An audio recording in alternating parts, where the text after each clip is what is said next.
दोस्तों एक्सेल में कई बार ऐसा होता है कि हम कोई डेटा को निकालने के लिए फॉर्मूला लगाते हैं एक्सेल में, और बाकी सेल्स में वो डेटा डिराइव करने के लिए हम सीधे सीधे बस ड्रैग एंड ड्रॉप कर देते हैं। लेकिन वैसा करने से डेटा नहीं मिलता है। एक एग्जांपल के थ्रू देखते हैं। यहाँ पे एक कोई दुकान है जहाँ पे कोई सामान का सेल होता है, और सेल में क्या है कि जो दुकानदार है वो कस्टमर को 5% का डिस्काउंट देता है, और उन्हें 2% का शॉपिंग पॉइंट्स भी देते हैं, जैसे कि फ्लिपकार्ट में होता है ना पॉइंट्स, या फिर रिलायंस में, उस टाइप से। तो शॉपिंग के बाद कितना डिस्काउंट होगा और कितना पॉइंट मिलेगा, ये हम एक्सेल में निकाल रहे हैं। तो सपोज एक कस्टमर है जॉन, जिसने 1500 का शॉपिंग किया, तो 5% उसका डिस्काउंट निकालना है। तो हम ये निकालने के लिए फॉर्मूला लगा देंगे, इक्वल्स टू जो शॉपिंग वाला अमाउंट है उसका सेल को सेलेक्ट किया, मल्टीप्लाइड बाई जो हमारा डिस्काउंट है उस सेल को सेलेक्ट करके एंटर कर देंगे। तो यहाँ पे देखेंगे कि जॉन का जो डिस्काउंट है वो सामने आ गया। मैं चाह रहा था कि ये बाकी कस्टमर का जो भी है, दीपक, राज एंड ऑल, उनका भी वैल्यू ऑटोमेटिकली आ जाए। तो इसके लिए क्या करेंगे, सिंपली फार्मूला को ड्रैग एंड ड्रॉप करते हैं। लेकिन ऐसा करने से हम देख रहे हैं कि वैल्यू सही नहीं आ रहा है, बहुत अलग सा वैल्यू आ गया। तो ऐसा क्यों हुआ, चलिए देखते हैं। तो सपोज ये सेकंड वाला वैल्यू जो सेल है उसको सेलेक्ट करके डबल क्लिक करते हैं, तो आप देखेंगे यहाँ पे क्या हुआ कि जो फार्मूला वो अप्लाई क्या हो गया, B6 मल्टीप्लाइड बाई C5, जबकि होना क्या चाहिए था, B6 मल्टीप्लाइड बाई C4, क्योंकि डिस्काउंट वाला जो हमारा सेल है वो C4 है। मतलब ये हुआ कि जैसे जैसे मैंने सेल को ड्रैग एंड ड्रॉप करते गया, वो एक बढ़ते गया है। तो ये गड़बड़ हो गया, ऐसा नहीं होना चाहिए था। हमें क्या था कि ये जो C4 है वो सेल लॉक रहना चाहिए था। मैं फॉर्मूला को नीचे करता, लेकिन C4 वाला सेल लॉक रहना चाहिए था। तो ये नहीं हुआ, इसलिए हमें रिजल्ट गड़बड़ आ गया है। तो चलिए इसको लॉक करते हैं और फिर देखते हैं कि हमें रिजल्ट सही आ रहे हैं कि नहीं।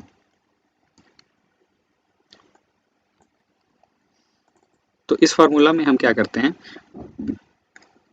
डबल क्लिक करने के बाद जो C4 है उसको सेलेक्ट करने के बाद F4 दबाएंगे।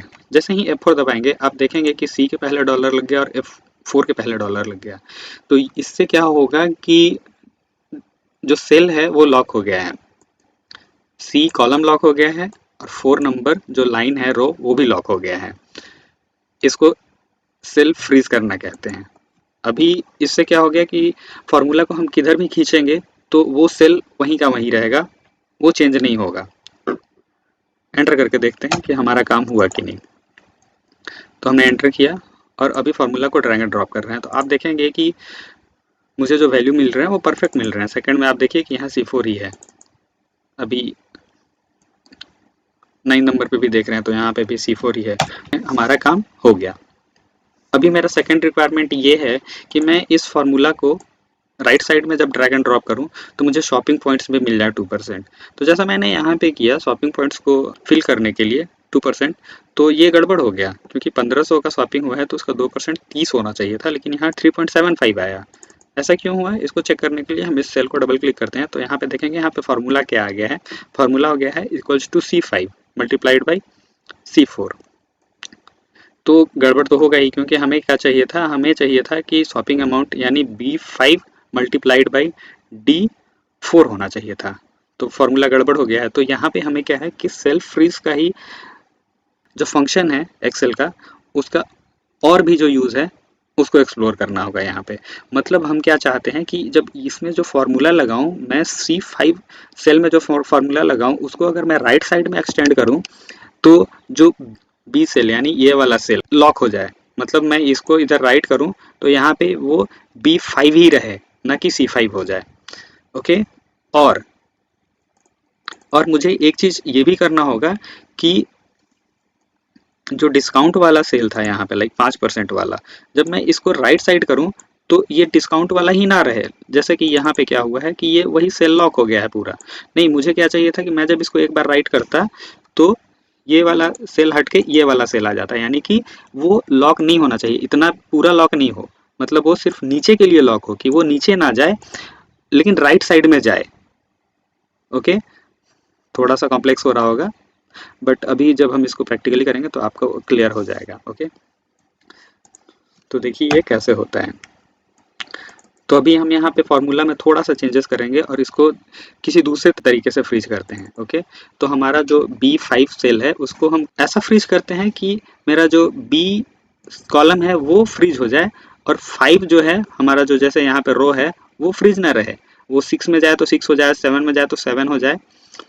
मतलब कॉलम फ्रीज कर देते हैं और रो को फ्रीज नहीं करते हैं। तो अभी F4 एक बार दबाएंगे तो आप देखेंगे कि यहाँ पे बी भी फ्रीज हो गया, कॉलम भी फ्रीज हो गया, रो भी फ्रीज हो गया। दूसरा बार दबाएंगे तो यहाँ पे मेरा कॉलम फ्री है और रो फ्रीज हो गया है। तीसरा बार हम दबाएंगे तो अभी मेरा कॉलम फ्रीज हो गया है और रो फ्रीज नहीं है। आप देखेंगे कि बी के पहले डॉलर है, मतलब ये कॉलम फ्रीज है, और 5 के पहले कुछ डॉलर नहीं है, मतलब रो फ्रीज नहीं है। तो मुझे तो यही चाहिए था ना कि मैं इसको आगे खींचूं तो वो बी वाला में ही रहे, वो सी में ना जाए। तो मेरा कॉलम फ्रीज हो गया, रो फ्रीज नहीं है, कोई दिक्कत नहीं है। मुझे क्या है कि ये वाला फॉर्मूला को मैं जब नीचे ड्रॉप करूंगा तो जब वो 6 में जाएगा तो 6 का वैल्यू आना चाहिए।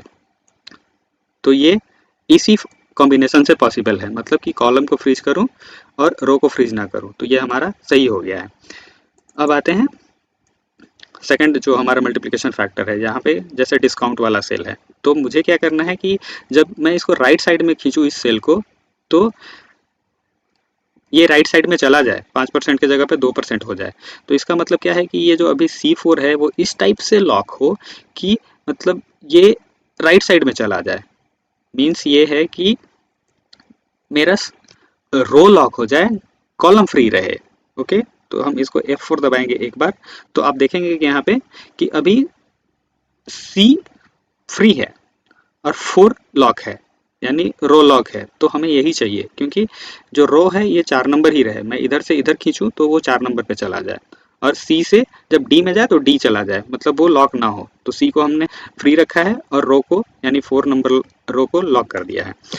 अभी ये फॉर्मूला हमारा परफेक्ट है। अब जैसे ही टाइप करके एंटर करेंगे तो आप देखेंगे कि इसको मैं राइट साइड में पुल करता हूँ तो मुझे वैल्यूज 30 मिल रहे हैं, जो परफेक्ट है। अभी इसमें फार्मूला चेक करते हैं। फार्मूला क्या है, B5 मल्टीप्लाइड बाई D4, यानी B5 ये सेल और मल्टीप्लाइड बाई D4। सही है। इसको मैं ड्रैग एंड ड्रॉप नीचे भी कर देता हूँ, एक बार करके देख लेते हैं ये सही काम कर रहा है कि नहीं।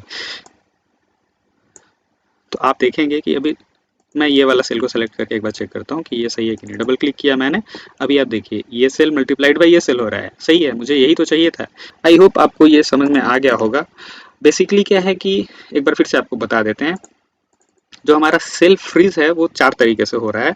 फर्स्ट केस में क्या है, आप देखिए यहाँ पे फर्स्ट केस में क्या किया हमने, बी के पहले भी डॉलर था, 5 के पहले भी डॉलर था, मतलब ये जो सेल है कम्प्लीटली लॉक था, ना ये लेफ्ट जाएगा ना राइट जाएगा, मतलब कहीं पे भी नहीं जा सकता था। सेकंड केस में क्या है, F4 के एक बार जब हम और प्रेस करते हैं तो बी फ्री हो जा रहा है और 5 लॉक हो जा रहा है, मतलब हमारा कॉलम फ्री हो जा रहा है और रो लॉक हो जा रहा है। तीसरा बार प्रेस कर रहे हैं तो मेरा कॉलम लॉक हो जा रहा है, रो फ्री हो जा रहा है। चौथा बार F4 प्रेस कर रहे हैं तो मेरा सब कुछ फ्री हो जा रहा है। आई होप आपको समझ में आ गया होगा कि ये सेल्फ फ्रीज कैसे काम करता है और आप अपना काम कैसे निकाल सकते हैं इससे। आई होप आपको ये समझ में आया होगा। फिर भी अगर कोई डाउट है तो आप कमेंट में पूछिए, हम उसका अवश्य आंसर देंगे। धन्यवाद।